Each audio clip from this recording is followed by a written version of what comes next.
and welcome to episode 148 of BigRedBarel Geek Speak, a place for all your nerdy needs on BigRedBarel.com. My name is Alex, I'm a self-appointed baroness of butts. I'm also the host for this episode. Now, while I was away, the two episodes that I was away of, one decided to talk about board games, and I was away, and I was editing the podcast, and I was like, I know this game! I have so much to say about this game! I know this game! Ah! And the second episode, I was away, you guys talked about Eva Green, who is my future ex-wifey, love wifey, all wifey. Yeah. I know, and you talked about her. We were all in agreement that she's a goddess. Yes, she's an absolute goddess in all sense of that word. So I can't believe I missed both of those episodes and had to listen to them while editing and scream at the screen because I had things to say. Anyway, as you can hear, joining me is this gently Jibble Juggernaut of Joe. Hello! Hello! Yeah. And also, surprisingly quiet, but his very dulcet tones of dangerously darling Diarmuid. Hello there. Yeah. Hello there. That was a bit crackly, Di. Yeah, I didn't sleep very well last night, so that's what you get. You get the gruff version of me this morning. I mean, I got a gender written out of it, so I'm pretty happy. Fair enough. Not gonna Fair lie. enough. Made my job easier, so thank you, Di. Okay, let's move on to Time Waster of the Week. And actually, we were due to talk about this for a very long time. The friend of the show, Martin, sent this Time Waster in, so thank you, Martin. It's called the Armchair Historian. So these are, as you might have guessed, historical little videos. What's really cool about them is that they're animated and animated quite well. And obviously they explore some contained topics. So the one, like, some of the topics they're exploring: why was Italy so ineffective in World War II? Why did soldiers fight in lines?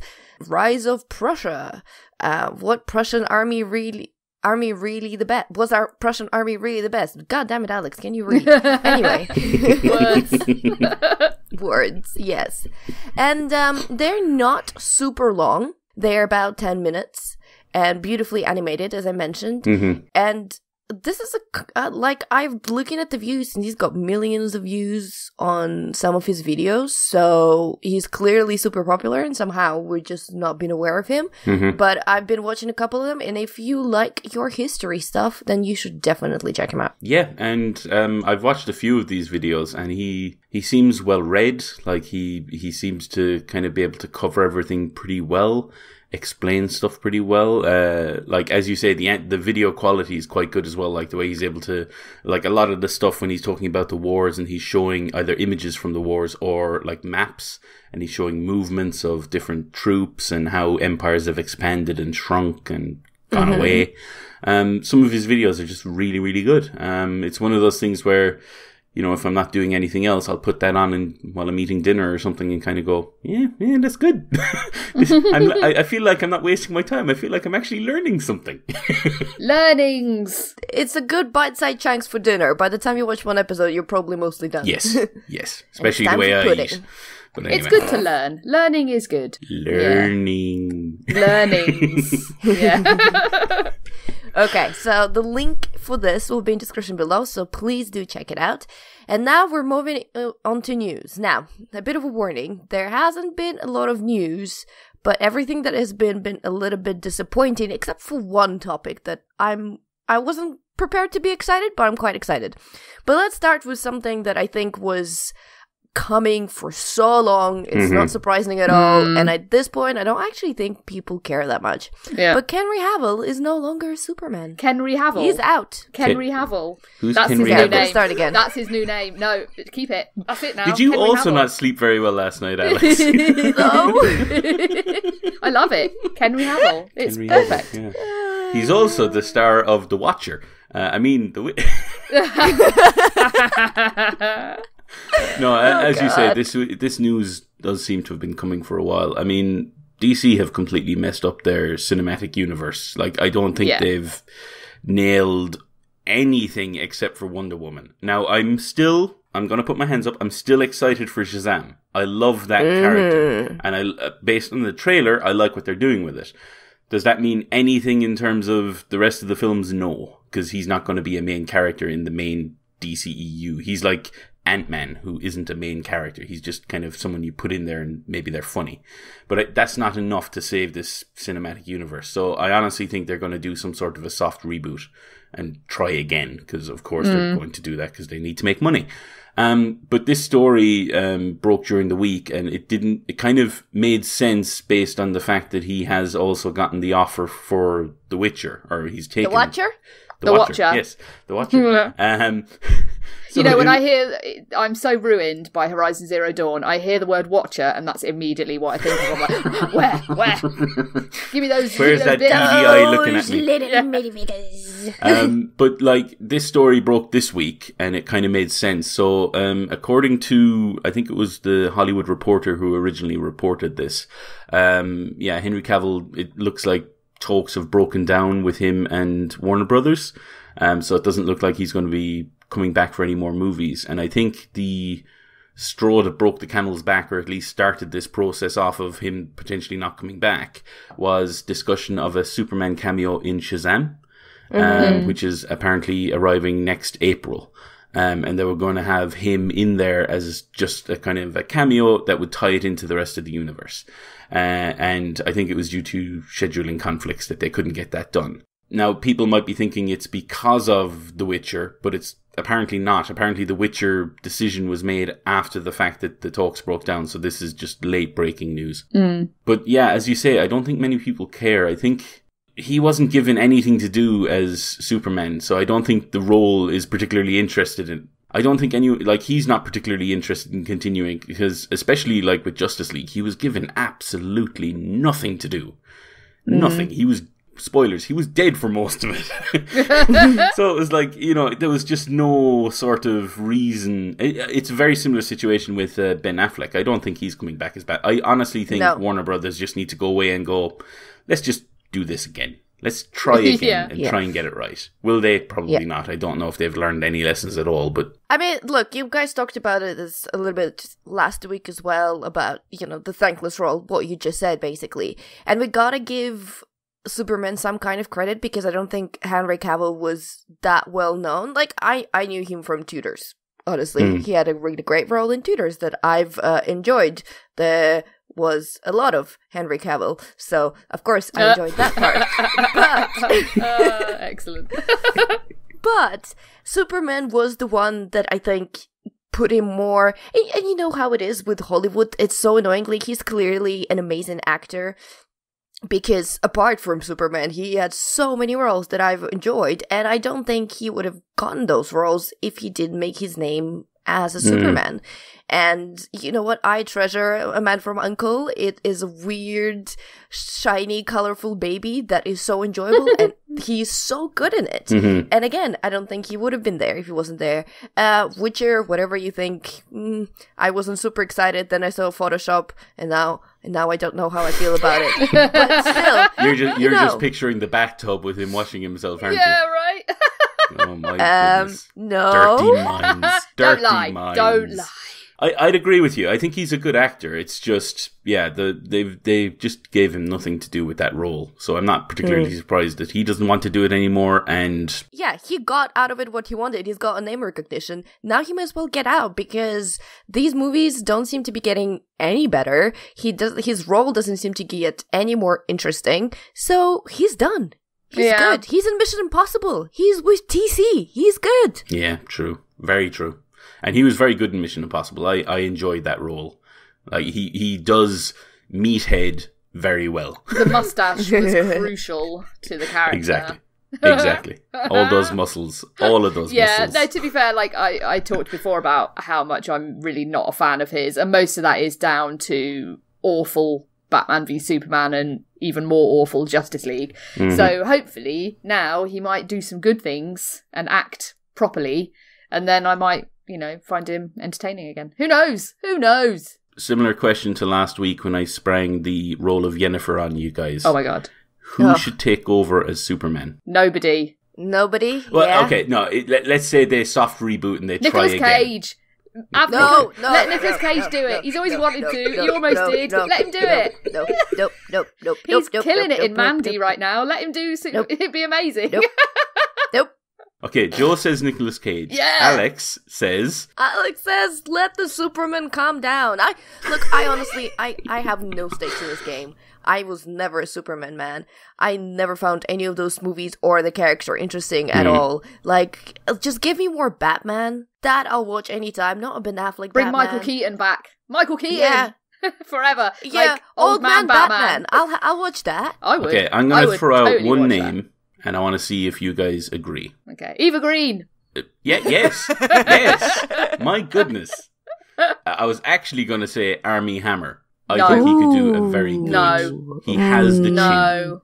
He's like Harvard prep boy. No. I want to punch him in his face. That's what you want as Superman. No. That is the character. Superman is supposed to be a little bit of an outsider in a way. No. I don't like Armie Hammer. Like, he is an incredibly good actor, though. Just go back and watch the Christopher Reeve ones. They're just the best. Like, just Yeah, forget let's all just the leave it at others. Christopher Reeve's one. Or Yeah. else, if we can clone him, that would be best. Oh my god. We'll see what happens. Okay. So from the news we don't really care about, really, to something that I'm potentially now interested in, which is surprising because it's in part with Riverdale. And Riverdale, we know, is garbage. But there is a trailer of The Chilling Adventures of Sabrina. It might ring the bell because there was Sabrina the Teenage Witch before, but this is very different. And it's coming to Netflix in October the 26th. And watching that trailer, the first thing they wanted to distance themselves is from the Sabrina the Teenage Witch and be like, wait a second, no we're not. We're nothing. That's not the Sabrina. And I haven't read the Archie comics, so please do correct me when I'm wrong, but this is the more accurate. She's supposed to be all dark and moody, and there's supposed to be Satan and all that kind of hell stuff in this thing. Yes and no. I think originally Sabrina was based on like Archie comics, so the kind of the teenage witch persona was a bit more accurate to that. But I think this is based on the comic series that came out after the TV show, I think, which like the rebooted comic series, which is much darker, and this is more accurate to that. At least that's what it's being based on, I think, sort of. Anyway, but yes, I agree. Like it looks like, if any, I can only imagine if any like people who were fans of Sabrina the Teenage Witch were like, "Oh, I can't wait for this. Let's watch the trailer," and they watch it. I can just imagine the horror on their face when they see this. I imagine all the jaws on the floor basically going, what? So, as someone who has not watched the trailer, how different are we talking then? Is it Okay? Imagine what can I say? It is basically Sabrina in hell. It is right, like a macabre looking sort of Sabrina. Like, it's a young witch who's in service to the devil. Oh, nice. So you know what it reminds me of? In the feel of it a little bit, and I may be way off, but it reminds me of a teenage drama version of later seasons of Supernatural, where they've realized that they can't be serious and they just have to kill all the monsters and all be about the, their bro drama, and like they stop taking themselves completely seriously. And this is what reminds me of that, but just the teenage version. It kind of gives like a feel, like, all the supernatural crazy creatures and completely rituals that have been made way more dramatic than they possibly should have been. And here's this teenage witch with her school drama as well, and school boyfriend clearly, and stuff like that. Amazing. I know, so I'm kind of on board. It's incredibly weird, and for that reason, I'm probably going to give it a bit of a watch. Like, if they had actually done a Sabrina the Teenage Witch remake, I would have no interest whatsoever. But this actually looks like it might be something slightly different. Like the way they describe it in the article, they mention something about where she has to go to school, which is basically the Hogwarts from hell. Like that gets me on board. Nice. I mean, you mentioned Hogwarts to me, my ears prop up. Come on.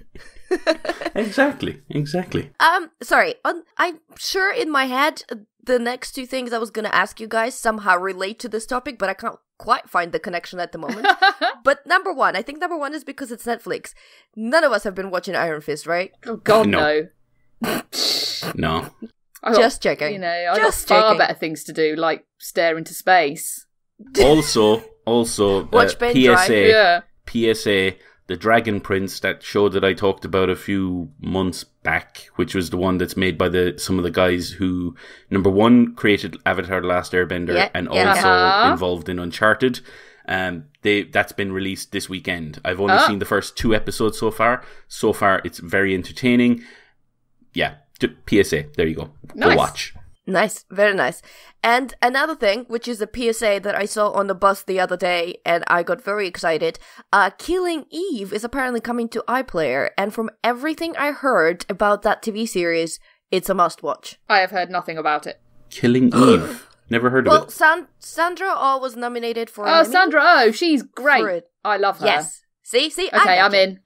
I gotcha. Yeah. Anyway, no, I've heard because I listened to quite a few other pop culture podcasts, and everyone's been completely and utterly raving about Killing Eve because I think in America it's came out earlier, was available earlier, or whatever. And yeah, a week ago I was trying to find it everywhere that I could possibly find it, and I couldn't. And then I saw it on the side of a bus, and I was like, oh yeah. So apparently it's on iPlayer, so everyone watch it because we need to talk afterwards. Okay. Okay. Agreed. And on that note, let's go to another topic, which, God, that's what I think about it. That's your caring voice. Yeah, that's my caring voice. Venom is gonna be PG-13, and now I care about this even less than I was before. I'm not at all surprised. Like, it's a shame, but I'm not surprised because Sony like money. Yeah, let's be honest here, why this film exists. It exists so that Sony can sell toys. Yes. You know? I think it exists because of Spider-Man. Well, that too. They saw Spider-Man was incredibly popular, and they said, we need more movies. Tom Holland is obviously going to be very busy with Infinity War. We need more movies. We need to sell them. Let's make more movies. I think it's a shame. I think this is a real shame, actually, because obviously the potential with the Venom character to do something more counter everything else in the Marvel universe, it could have been something quite interesting. Like, I imagine almost like a Predator toned, version of the story, but no, that's not what we're going to get. So, I mean, there's nothing to say that even though it's PG-13, that it won't be effective. PG-13 doesn't mean it can't be sinister in its own way. It just means it can't be super gross and full of swears. So I'm going to discuss, I don't even think it's a spoiler, but it's a mild thing, and it's already out in the world because they've actually published this already. So at Comic-Con, they showed some scenes from Venom. And one of the scenes that was shown that I haven't seen myself because they haven't released it like officially, but it was shown on and described by other people. One of the scenes they showed was Venom, like in full Venom gear, not Tom Hardy, kind of like in the CG, whatever, was talking to a criminal and basically said that I'm going to bite your head off. And he bites his head off. Okay. Right? Nice. That's not going to be in the PG-13 movie, I'm sure. Unless it's shot very cleverly. Unless it's shot incredibly cleverly and there is absolutely no blood, which is, again, going to be weird. But it's one of those things where I'm kind of like, I wonder if they were making this and they were making a kind of an R-rated version, but the decision hadn't been made yet to actually go with that version. And they more than likely have 2 versions of the film. They tested both. And unless the R-rated version scored incredibly highly, they were going to go with the safer version. And I think they're going with the safer version. That's complete speculation, pure kind of just in my head. But that's what I see as happening. Because it looks like makes sense. At least based on that, like the scene that they showed, it sounds like they were going for a kind of a really horror tone, a really kind of gruesome tone. And then they had to maybe roll it back to get this film out as a PG-13. It is a shame. I mean, as an aside, because I'm obsessed with Spider-Man right now for other reasons, I've been rewatching some of the movies, and I've worked my way through the Tobey Maguire trilogy. And Spider-Man 2 is still the best Spider-Man movie, and I will hear no argument on that. It is still the best one, 100%. Except for Homecoming. No. Homecoming is second best. I'm sorry. Homecoming is second best. Spider-Man 2 has much better characterization. But anyway, I love them both, but Spider-Man 2 is still the best. So I watched Spider-Man 3, obviously, recently. And yeah, that still sucks. That movie still sucks. Do you know what? I don't think I've ever seen it. Yeah, don't bother. Unless you want to hate everything, just don't watch it. It's fine. You're not missing anything. I mean, that, and what makes me think about it, obviously, is because of the direct connection, because Venom is in Spider-Man 3. And the only reason Venom was in Spider-Man 3 was because the fans demanded it. Sam Raimi didn't want to put Venom in that movie, and he was forced into it by the studio because of the demand from the fans. And so there's a good example. I know, right? And you can just, when you watch that movie, you can tell all the way through that Raimi's heart just isn't in it at all, and it's a terrible portrayal of Venom and also of Spider-Man, and it sucks as a movie, and it's such a shame because occasionally there's flashes of what he did so well in the first two in the trilogy. But yeah, I mean, that's just an example of how the fans ruin things, which I can see, this is going to happen continually. And I feel a bit sad that it looks again like Venom isn't really going to get the portrayal that the character probably deserves, especially with Tom Hardy in the role. Tom Hardy is great, and you look at what he did in stuff like Mad Max and Chopper and other things. He hang on, I think you mean Bronson. Yeah, sorry, Bronson, not Chopper. I went to Chopper and then I was like, no, that was Eric Bana. And there's a connection there. So yeah, it's a real shame, but I'm not surprised, sadly. My interest in this movie, similar to Alex's, has dipped considerably now. Yeah. See, to me, here's the thing. PG-13 just tells me one thing, that it is going to be a very generic superhero movie. And from the very first trailer, I have been absolutely consistent in saying, this looks so generic. This looks like anything else they have done before. There's so many superhero movies. If you don't make yourself stand out somehow, like, for example, Shazam did, right? In the trailer, at least so far. If you don't make yourself stand out, this is a missed opportunity. And here's the thing. I think for the character of Venom, the way and the space for it to stand out would have been that R-rated movie, would have been that gore and that horror. Yeah, because it is a horrific concept. It's a horrible concept. And, I was cautiously optimistic about this at first, and I liked the first trailer, and I thought, you know what, actually, the tone looks kind of interesting, and the way it had been shot, the cinematography was really quite interesting to me. But then the more I've seen of it, the more I kind of think, yeah, this is just... I was so hoping that they were going for a sort of a Cronenberg-esque body horror sort of vibe, and it looked like they might have gone for that, and they obviously... No. Yeah. The whole idea of that, of that whole sort of Cronenbergian concept, it's fascinating. And that would have been a much better movie. But you know what? We're talking before any of us have even seen it. So we need to wait and see the movie and see. I mean, I will go and see it because I know Davo wants to go and see it. So I will report back. Okay, and now on to even more sad news that make me very disappointed. So, returning back to the Hollywood Reporter, who have been apparently doing some excellent reporting. Or at least some interesting reporting to read, even if I don't like the words. So, American Gods Sidelines, the new showrunner, Jesse Alexander. Now, there's a whole story about it, and maybe it's worth leaving the link to that in description below, because it's a very chunky article, and I don't think we're going to do it much justice. But just to recap, just to give everyone a bit of a background of what was happening lately, because this project, Season 2 of American Gods, has been having troubles for quite some time now. Because, to me, Season 1 survived majorly and was so absolutely fantastic. It was one of my favorite shows of last year or a year before. I can't remember when it came out, but a while now, because it was Michael Green and Brian Fuller, who are absolute gods in their own right, and they created such a weird, quirky, absolutely show that went so well with the feeling and the text of the book. And then reportedly they got fired because they were over budget. Or some other reasons, or they wanted more expensive episodes, whichever the reason was. And then Neil Gaiman, who's been more involved with Season 2, and obviously he is the author of the book, American Gods, for anyone who's not familiar, he recommended Jesse Alexander to take over the show. And I believe Grin and Fuller wrote first 6 episodes that got completely scrapped. Apparently, I can't pronounce words today, guys. It's good podcasting, what can I tell you?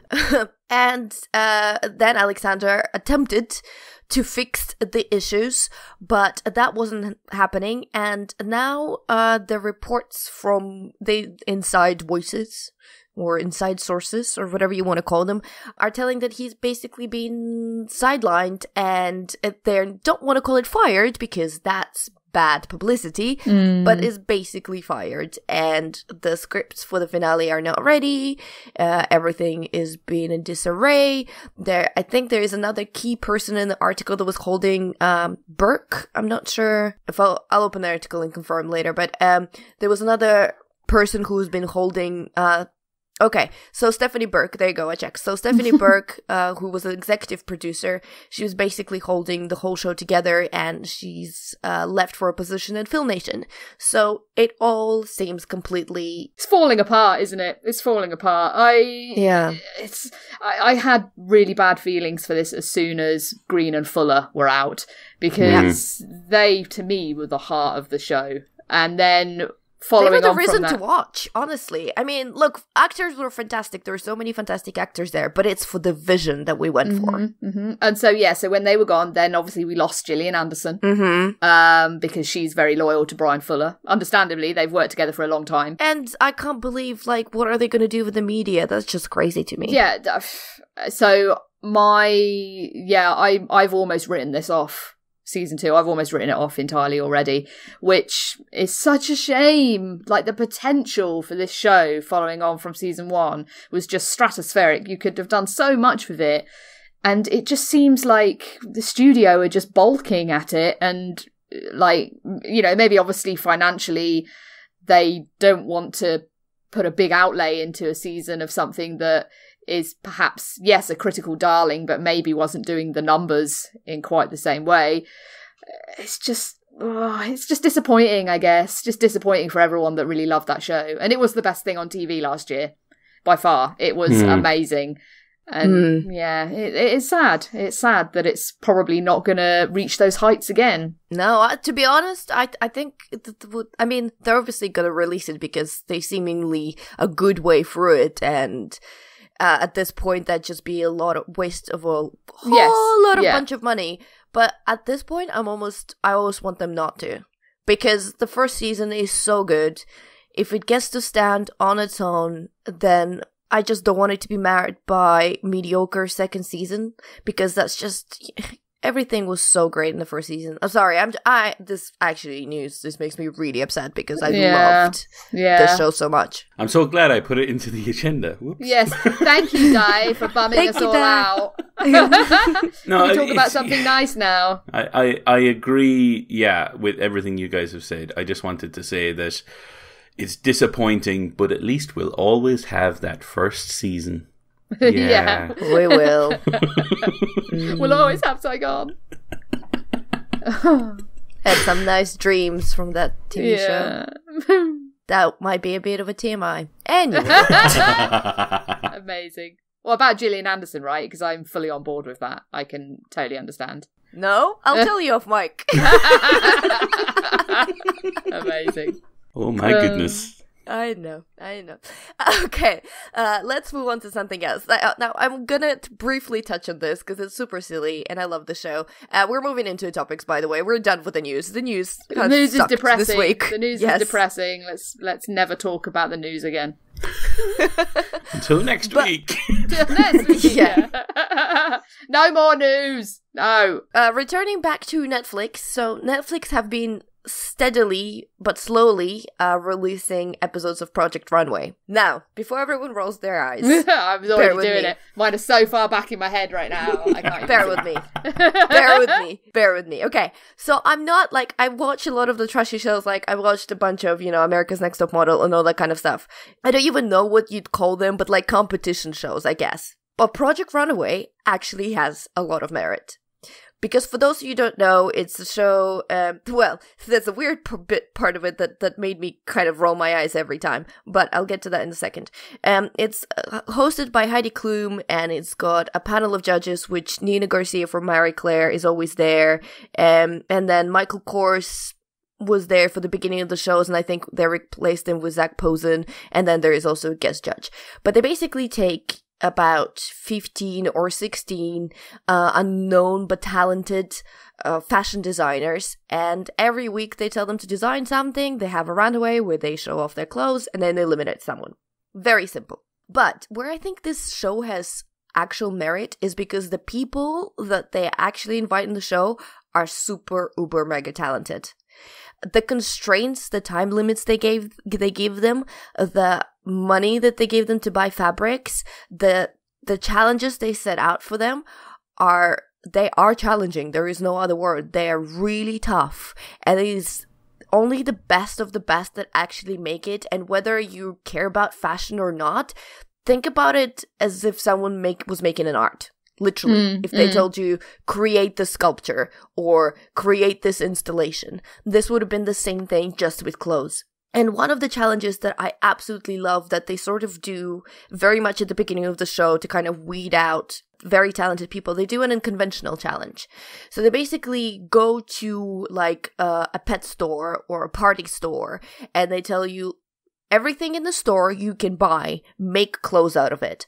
The only thing that you can do, but it's frowned upon by judges, if you buy something that looks like actual material. So for example, if someone went to a party store and bought an umbrella and made a dress out of umbrella, that would be frowned by judges. But if someone went to the pet store and made a dress out of bird seeds, that's amazing. And by the way, that dress is amazing. You know, everyone should watch it. And they're going through very older seasons. So I think the last one they have up is season 10. And they're kind of on and off. So they're skipping some seasons. They're not skipping the other seasons. But it's all on Netflix. You know, if you want kind of like a very chilled show with slightly dramatic designers and a little bit of drama and some nice clothes, then that's a show for you. One thing that I would warn people about, there is a certain name that comes out credited at the end of the show because Marquesa was very much prominent in the last seasons of the show, and it is very much a Harvey Weinstein production. Oh, no. So every time that comes on screen, I do a little giggle. Cringe. Hopefully he's going to prison. Okay, I have one question. One question. And that is, I generally dislike reality shows. Same. And the primary reason, like I usually, like even cooking shows I can watch sometimes, but the primary thing that turns me off of any reality show is either manufactured or exaggerated drama and sort of, you know what I mean? They basically turn the bitchiness up. Between all of between the judges and the contestants, or the contestants themselves to each other. Well, I have to say, right, compared to, for example, America's Next Top Model, where there is a lot of drama. Yes. So here there is a bit of drama, but I think it's necessary. It's when they have team challenges and people are trying to get together. So that's where maybe most of the drama is. There are some absolutely fabulous gay men on that show that make that show for me, because they are just fabulous in all sense of that word. Words. I try to speak them. Anyway, as for the judges, they are actually very straight to the point, and the critique they give is not just like something that you can't follow. And actually what I like is that, I mean, obviously they do, you know, Heidi Klum has her shtick, in fashion, one day you're in and the next day you're out kind of thing. You know, like all those shows have that kind of stupid sayings, blah, blah, blah. and, you know, she's still obligated to do that, and you can still see where they cut to the commercial before she tells someone who they have to leave. But it's not overly dramatic. There is a bit of drama, but it's not super manufactured. They actually get straight to the point. They'll be like, okay, you're out. It was nice seeing you. Auf Wiedersehen. Blah, blah, blah. That's kind of why I could watch, like I say, I don't like all reality TV, and that's a general rule, yes. But like the Great British Bake Off, the drama comes from their, from time pressures and stuff. Like the the contestants get along quite well. The judges kind of take the mick a bit, but they get along quite well with the people, and it's all kind of very good natured. And the kind of the drama comes from time constraints, something failing to work the way they wanted, and them trying to kind of get around it. That's where it comes from. So I can watch that, but like the manufactured stuff that you see in a lot of shows really just rubs me up the wrong way. I mean, look, occasionally in one season there would be a person who nobody gets along with. I think in season 10, I can't remember her name now, but there was this Ukrainian girl that was a bit dramatic and people were rolling their eyes. But even so, they were treating her nicely. They wasn't like, oh, we're gonna stab you with this pair of pins because you're so mean. That kind of thing. No, everyone just gets along, but occasionally there are fights and they make it into the episode, but judges are pretty chill. And, when they realize that there is a drama, they're like, you guys did not get along, and it is reflected in your clothes. That kind of thing. Because it usually is. When people don't get along, their clothes suck. But yeah.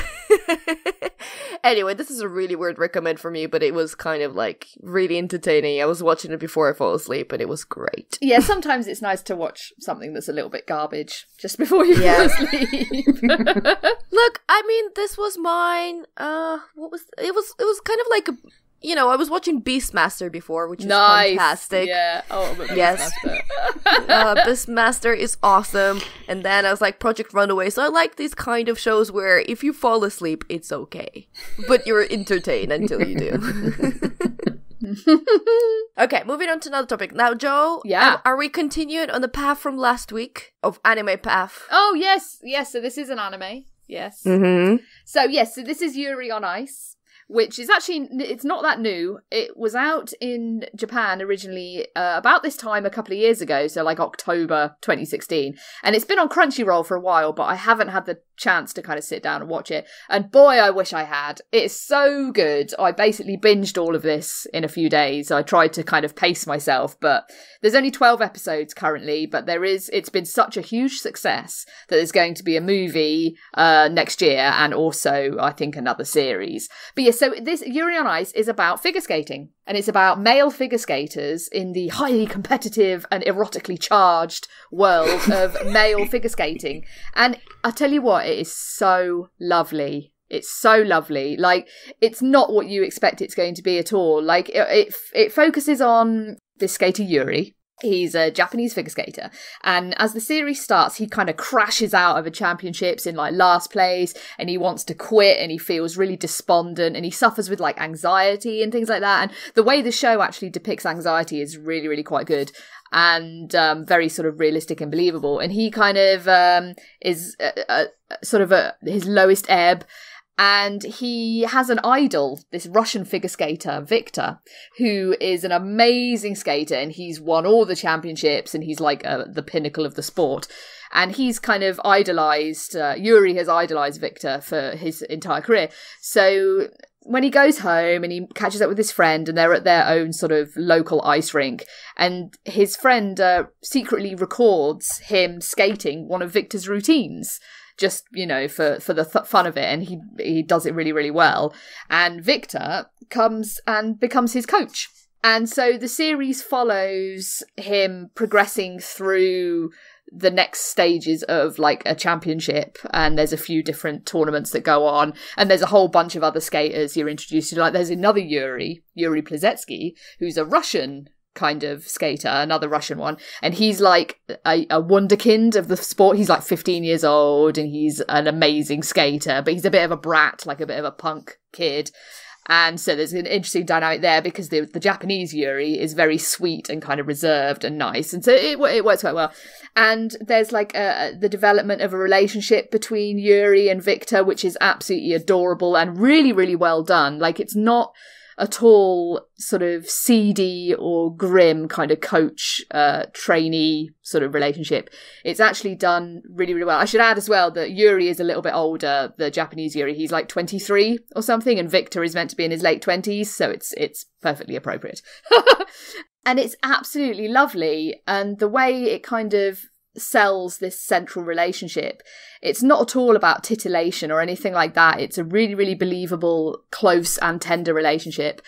And it's a lovely, lovely series. I really, really like it. And so anyone who kind of is looking for an anime that's a little bit different from like your Attack on Titans and Bleach and all these other things, anyone who's kind of after something that's actually just a really nice, fun, sweet, lovely, uplifting story, I highly recommend this. It's absolutely lovely. It did wonders in Japan. Like, it was incredibly well received, really, really highly rated.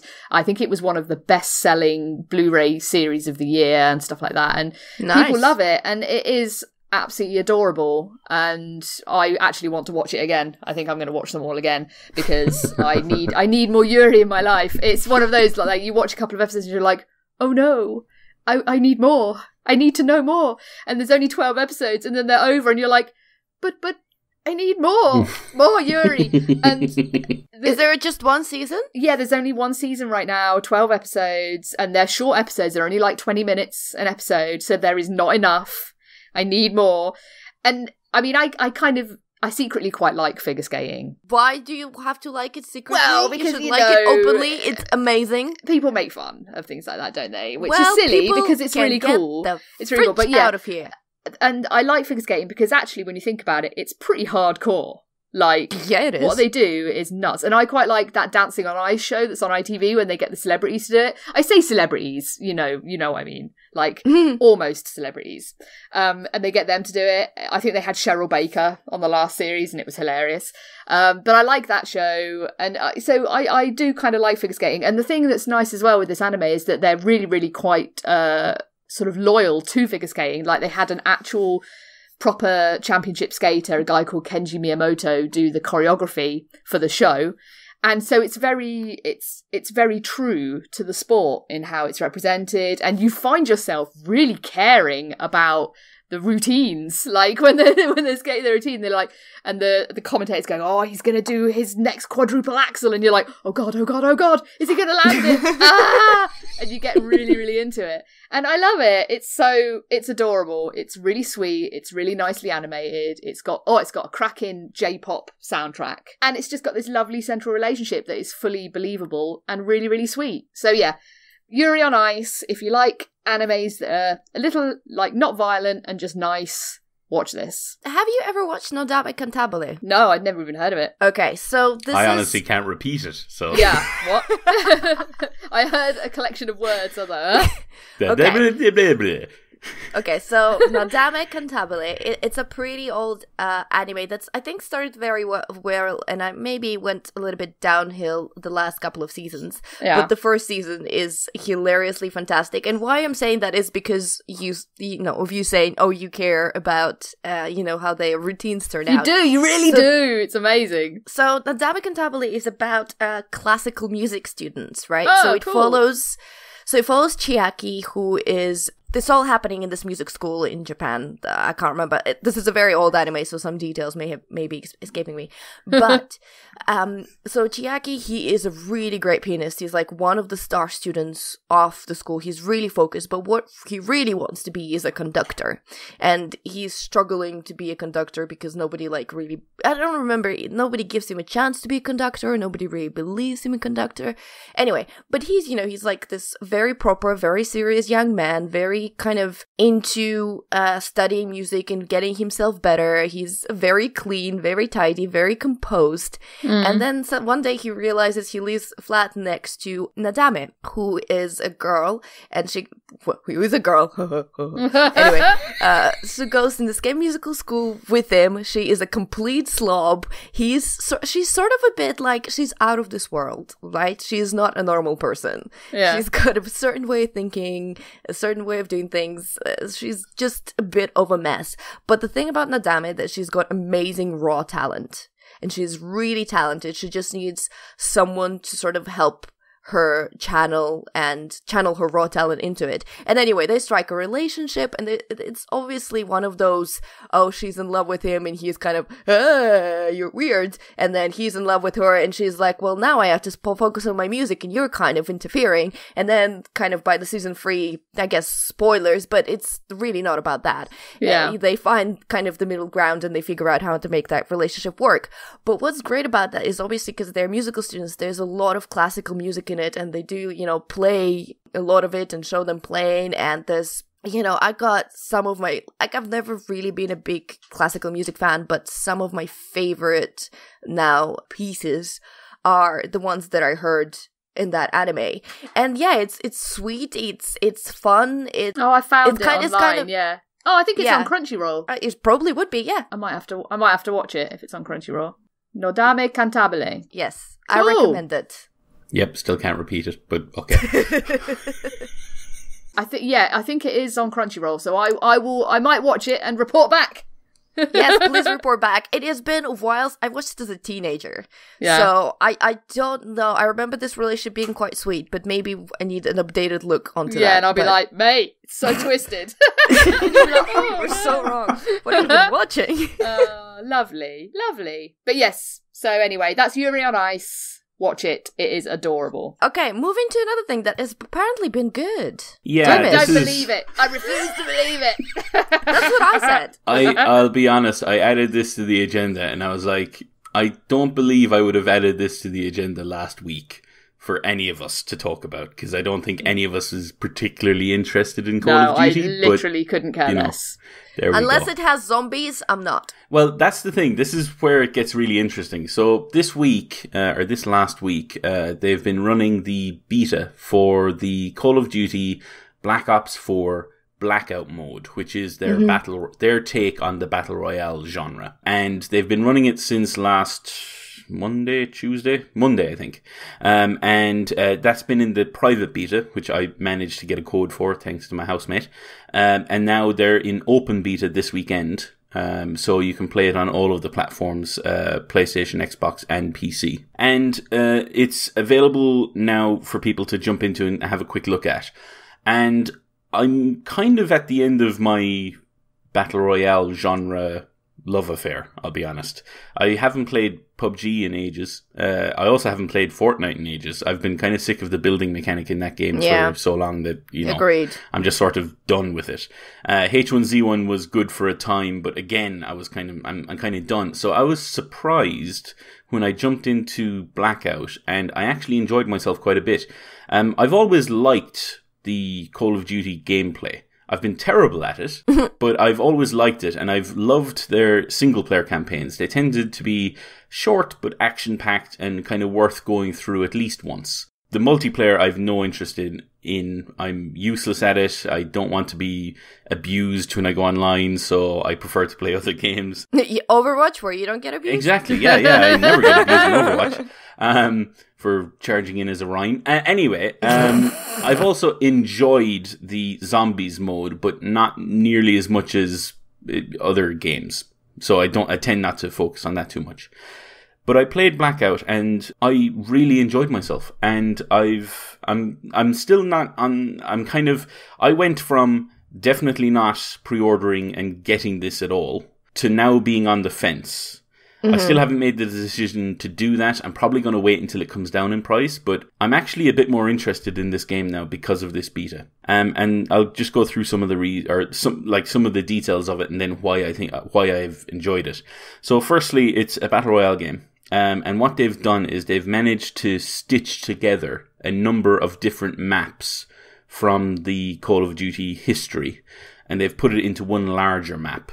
So there's like the Asylum, one of the zombie maps, is kind of a part of this overall larger map. Oh man, that map is very confusing, Asylum. Yes, and when you run into the building, it is equally as confusing when you go in there. They've tailored it slightly to make it fit into the world, or this overall map that they've built, so it's not quite as mental, but it's just to give you an idea that is there. They have a bunch of other ones like Nuketown, Estate. They're all on this much larger map. So they've kind of reused some of their maps and kind of stitched it together into an overall world. It's an 88 player per match game, so not up to 100. They might bring that up. That would annoy me. That's not a round number. What? 88 what is that? Like, have it be 90 or 80 or just... why? No. I like that that's the thing that gets you. That's so annoying. One of the things I like about the map, at least, is because they reuse those elements of other maps. If you've played the games in the past, it feels a bit more familiar, if you know what I mean. Like, you can jump in, and obviously you won't know exactly where they're situated if it's the first time you jump in. But when you land at estate, if you've played the estate map before in previous games, you kind of know your way around, which is quite good. So it's a good way of kind of keeping players who've been fans of the series, keep them engaged in this mode. You can also play as different characters from across the series, like in the Black Ops storylines or the Zombies modes. All of the weapons and equipment are also kind of pulled in from the various past games. One of the elements that I was incredibly shocked by is the fact that I mentioned that they brought in, for instance, Asylum, which is a zombies map. They also have zombies in the Blackout mode. What? How? Yes. So this is where it gets weird. So when you land in certain areas, mystery boxes are available, just like in zombies modes, which allow you to kind of take out certain weapons that are quite powerful. Again, from the zombies modes, like the laser gun and things like that. Thunder gun! Exactly. But Oh when you God. go to those areas, zombies can spawn. And you might think that's weird because that puts you at a bit of a disadvantage. Well, yes and no. It's a risk-reward thing. So if you land in an area with zombies and you manage to find a weapon quick enough that you can kill some of those zombies, they actually drop quite good loot, which makes battling later on better. So it's like landing in a very popular area in one of the other games, like School in PUBG or Tilted Towers, and kind of finding really good weapons there. Landing in an area with zombies allows you to pick up some really good weapons fairly early, and which helps you later on. So it's just one of those features that it's weird. I've never seen kind of PvE stuff in Battle Royale genre that I can't remember, at least.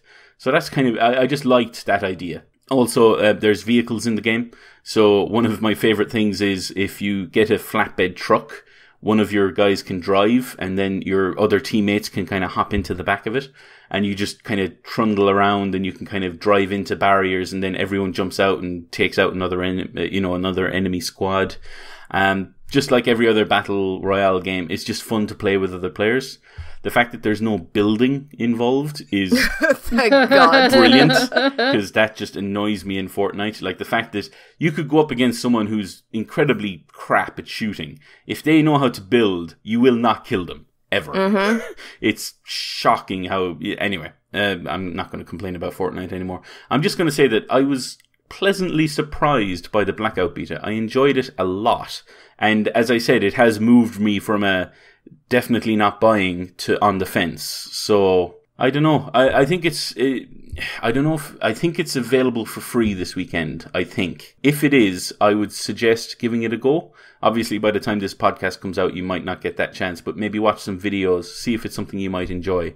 I as I said, I was pleasantly surprised, and I think it's a decent take on the mode. They seem to have been able to take that Call of Duty gameplay and successfully merge it with a big open world battle royale game. And it feels like, compared to PUBG on console, it is so incredibly smooth. That's one thing I'd read about it, actually, was that it was like PUBG, but, polished. Yeah. Like, when you have someone like Activision throwing millions at it, that's what you're going to get.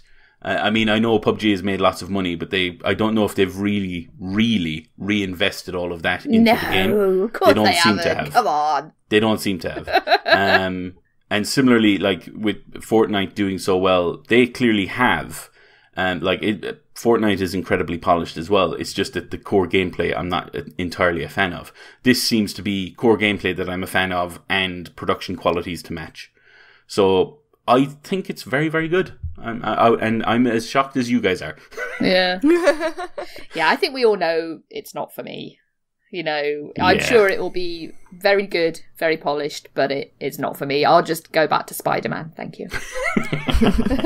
Yeah, see, I'm becoming slightly more tempted because, yeah, I enjoy a little bit of Battle Royale from now on. PUBG doesn't appeal to me because of the whole PC thing. H1Z1, I tried it. I find it very drab and boring.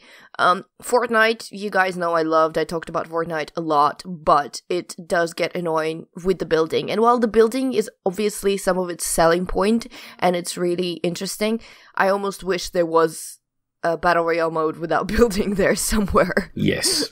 So you could, because then that would be a mode for me.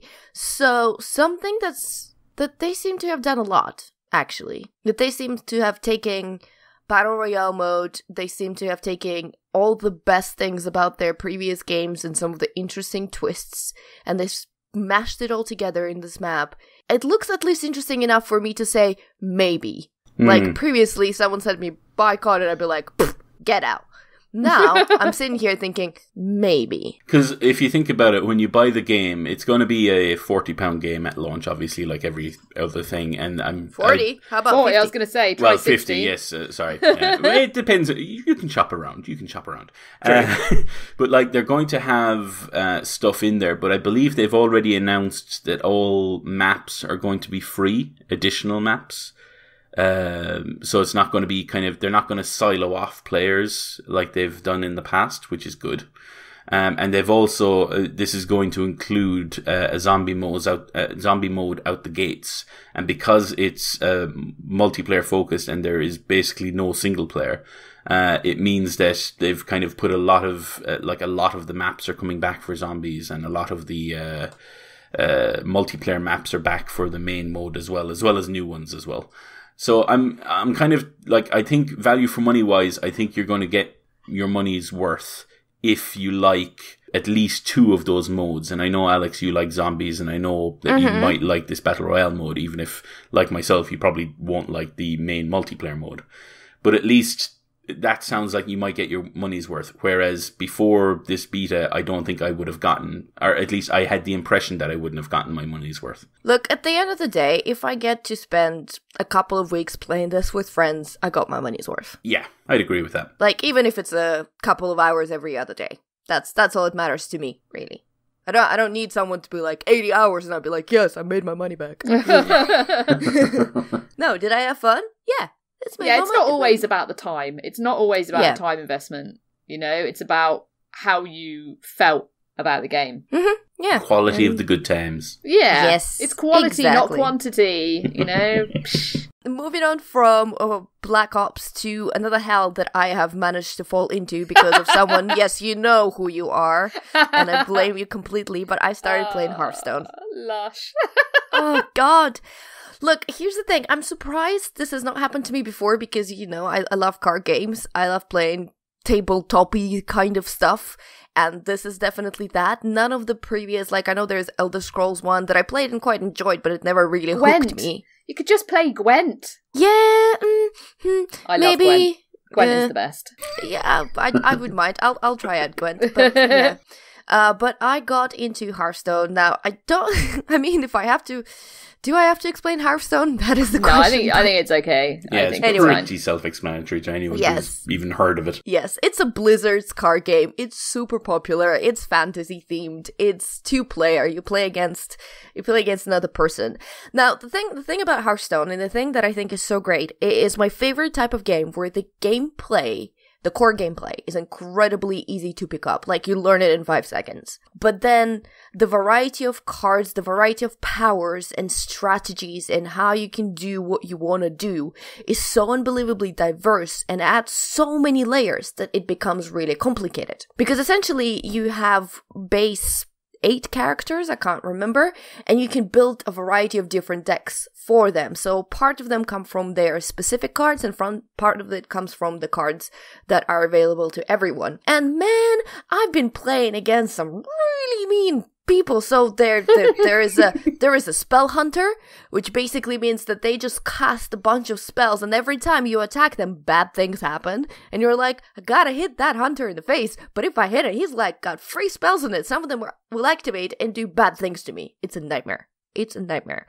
And then yesterday I played against, was that another hunter? I can't remember, but they basically had the deck completely made out of taunts. And taunts, for those of you who have not played Fortnite, so you have your main character whose health you have to get to 0, and then you have your minions on a board. And some of the minions have a taunt ability, which means that you have to kill that minion and get it off the board before you can attack the main guy. And you meant Hearthstone, not Fortnite. Ugh. Yeah. I'm so tired, guys. Anyway. It would be interesting in Fortnite. You know, that might make the game more interesting for me.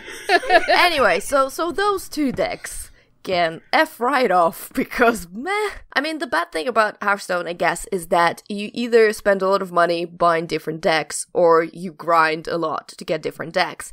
Luckily, every week they've got different challenges that can allow you to acquire coins to buy the decks with for some time. But the thing is, if someone's got a better deck than you do, they win.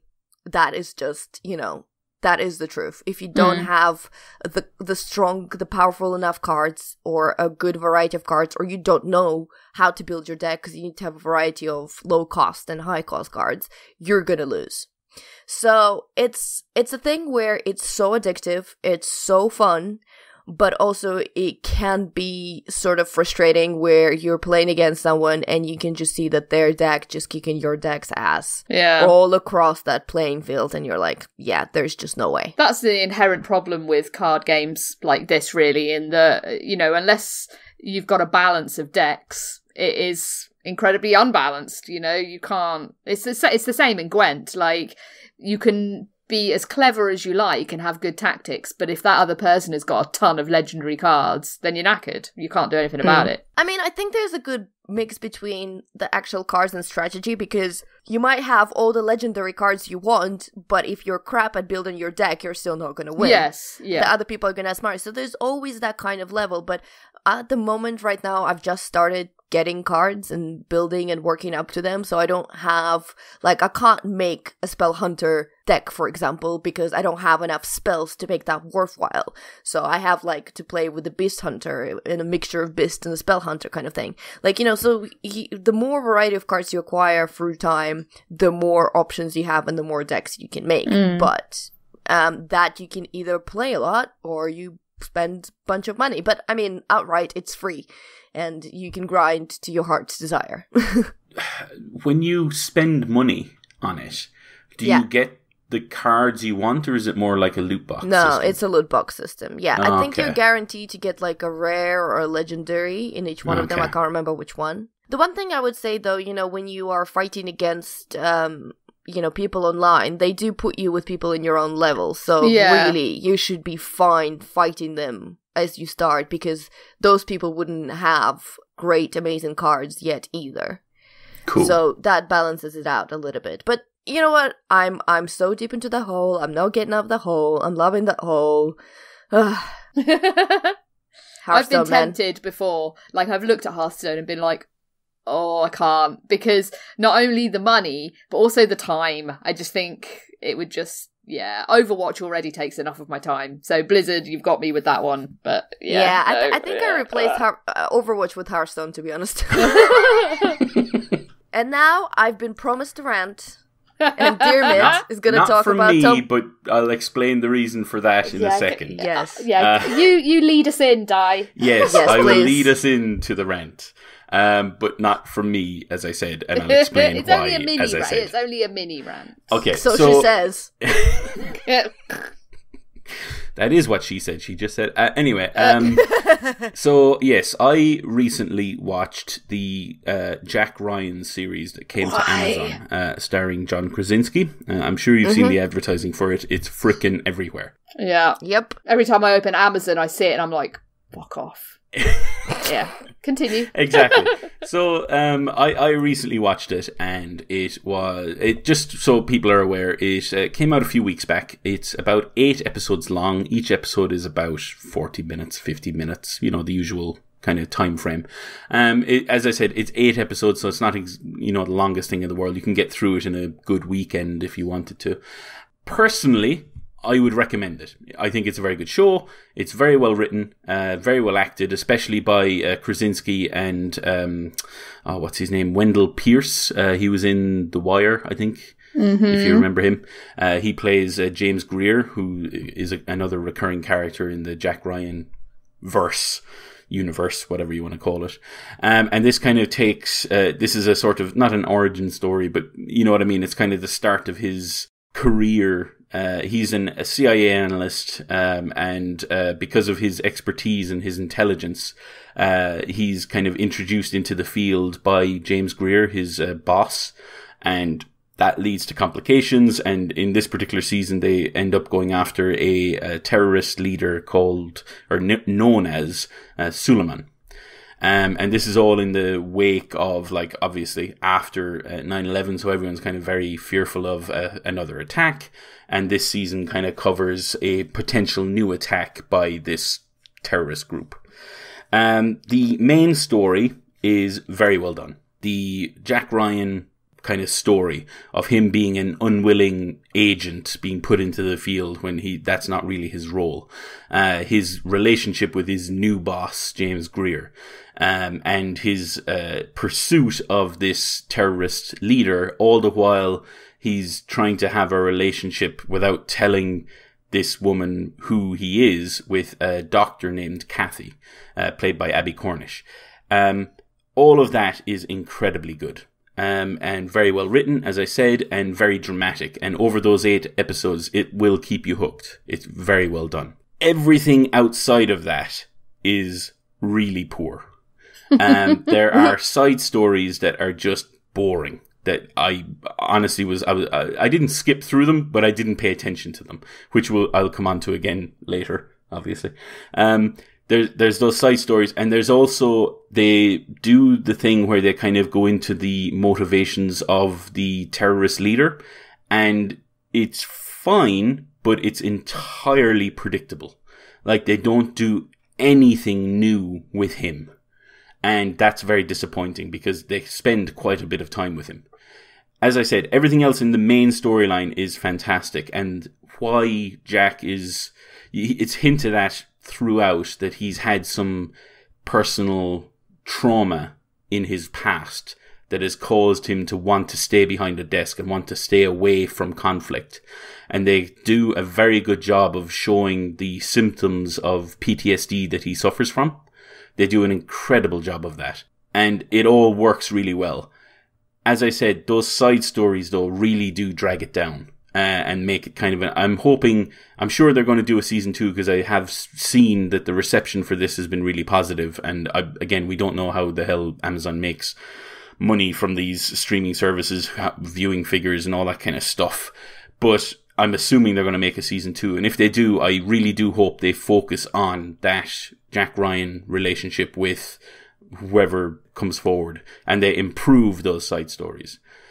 But I do have to say that those side stories are awful. Mm-hmm. And this is where I want to kind of hand it over to Jo, because the scene that she's going to talk about... I'm going to talk about, yeah. Because I saw the tweet from you, and I remember watching, and I spoke to my housemate about this as well.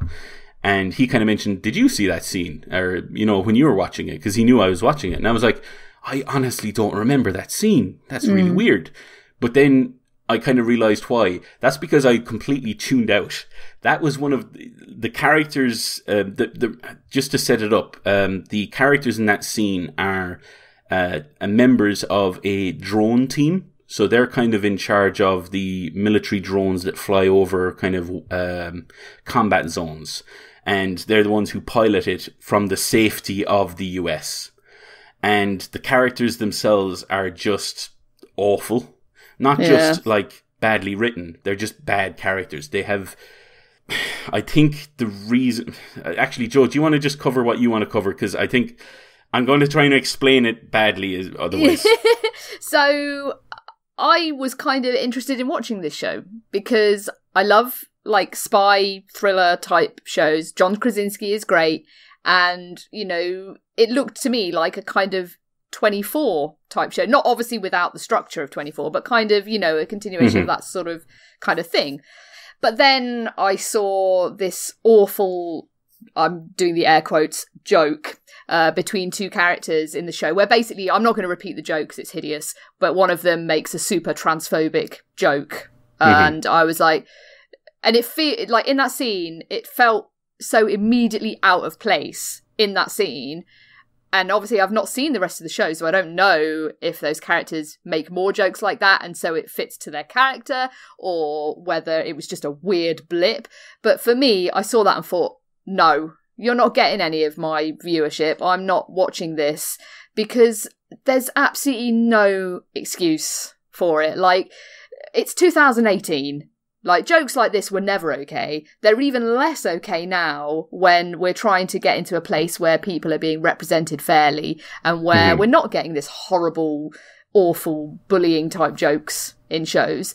Yes. And it just made me angry. And I was like, this is wrong. And there's some writer who's written that thinking, it's really funny. Yeah, gonna own the libs with this joke. And everyone, like, a lot of people just kind of think it's okay, and they're just kind of like, yeah, but the rest of the show's really good. So, and I'm like, no, this is even just one joke like this is one joke too much. And the fact that it made it into the show, the fact that nobody in the wider scheme of things is picking up on it and kicking off about it, just makes me mad. It makes me angry that it's in there, and I refuse to watch the show. I'm not going to watch it. I have absolutely no interest in it now. That it's funny, that one little 10-second scene has just poisoned the whole show for me. So I was like, no, I'm not going to support that. So that's my rant anyway. I can completely understand that, and if I'd actually been paying attention during that scene, I probably would have been far more offended than I was.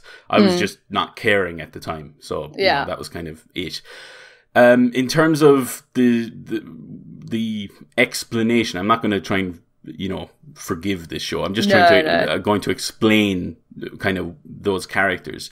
They are the characters that I mentioned who are in this drone base, and from the other scenes that they're in, the sense you're meant to get is that they have been incredibly dehumanized by the tasks that they've been asked to do, which is basically kill people remotely. Like, kill people through a video game, almost. The way it's kind of represented to them. Like, they use Xbox controllers when they're controlling these drones. It is the weirdest thing in the world. It really is. Is that how they do it in real life with Xbox controllers? Yes. Well, I don't know if they've... I've seen video, like, during the Iraq War where they've used Xbox controllers to control those things. But it's kind of like... and people have mentioned that. They've been talking about, like, context. Like, this is meant to sort of build upon this character portrayal that they're terrible people and that they're totally dehumanized and stuff. It's like, well, fine, but that's a really lazy way to do it. A lazy, offensive way to do it. And with better writing, you could have got that across in a much more elegant way. And that's the problem. So, it's right. They are trying to tell you that these people are just bad people, and it's either because of their upbringing or because of the job that they've been not forced to do, but you know what I mean.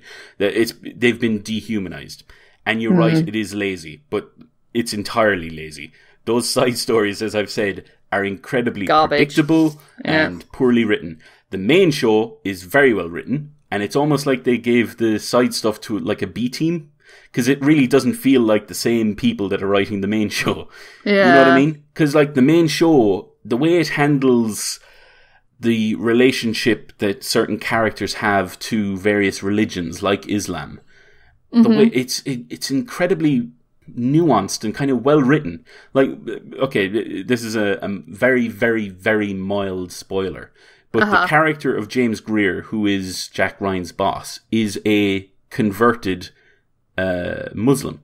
And the reason he converted was because of a woman he met who was a Muslim, and he converted so that he could marry her, and now they're estranged, and I'm not going to go into any more of their story, but that's just to give you an idea. And I remember there's one scene where I don't remember the context exactly of the scene, but I remember it being very powerful, where this because he works in counterintelligence, obviously you get the impression that a lot of counterintelligence people have a bone to pick with Muslims. And because he is a Muslim, the way that scene plays is incredibly uncomfortable, and it kind of gives you a sort of an idea of what it must be like for people in the armed forces in America who happen to be Muslim to defend a country that doesn't like them. It's so, like, that is incredibly well written. Yeah, that's what's frustrating me the most about it, because I've read quite a bit about this season now, and people saying that, you know, in other areas of the show,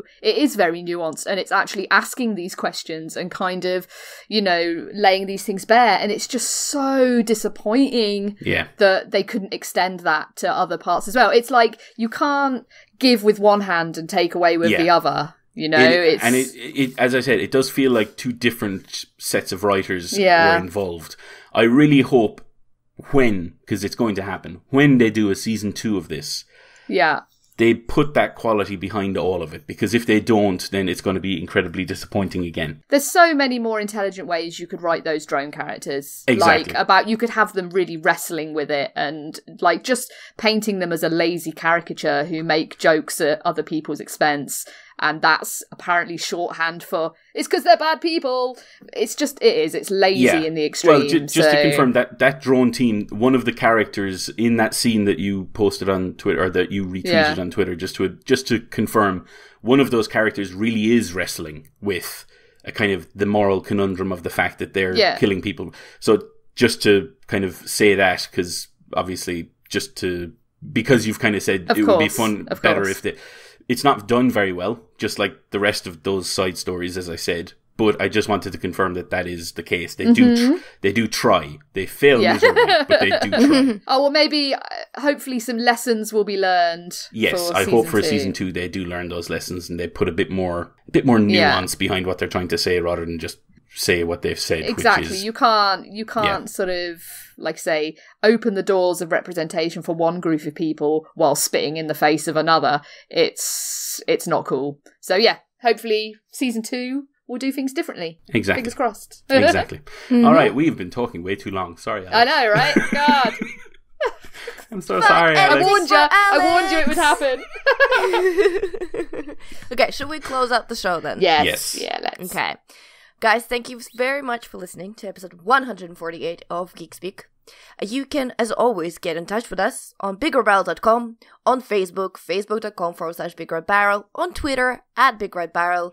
Please use hashtag GeekSpeak, just because then we will see it definitely.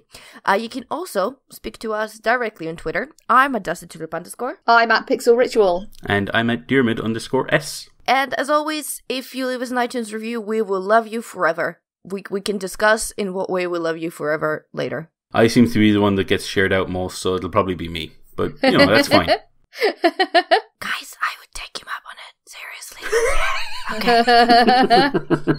Okay. Also, Tuesday's a Tuesday, and on Tuesday we have... Anyway, go on. Yes. Also, Tuesday's a Tuesday. On Tuesday, we have Tabletop Tuesday, a board game night in Loading Bar in Dalston, London. Every week we have a new feature game, and if you play the game in the night, you have a chance to win a copy of it. And you should come and win it.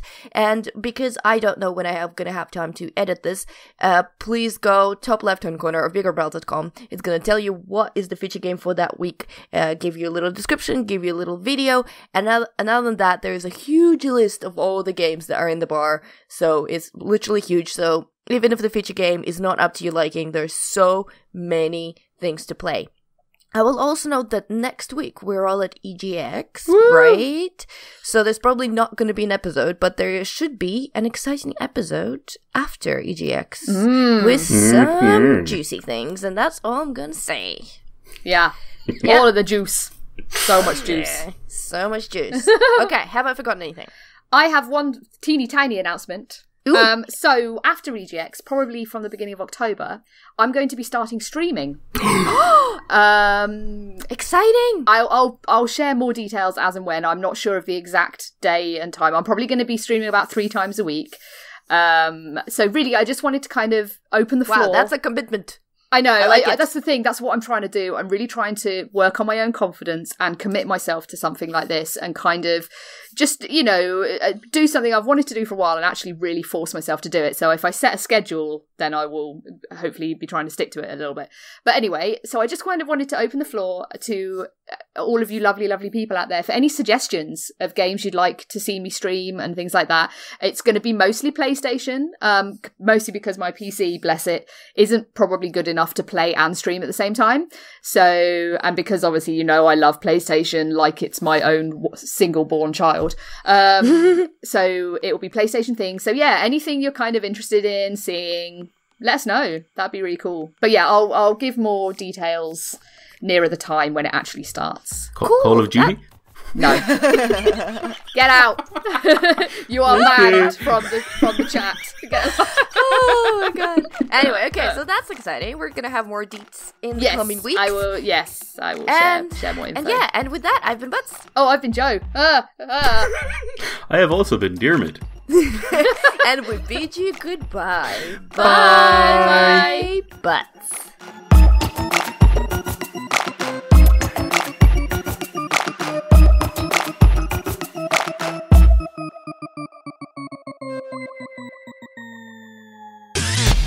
You and your ears are quite welcome. For the podcasting goodness that you just heard. Why not roll on over to BigRedBarel.com for more podcasts, news, reviews, and videos from the biggest, reddest site on the internet, BigRedBarel.com.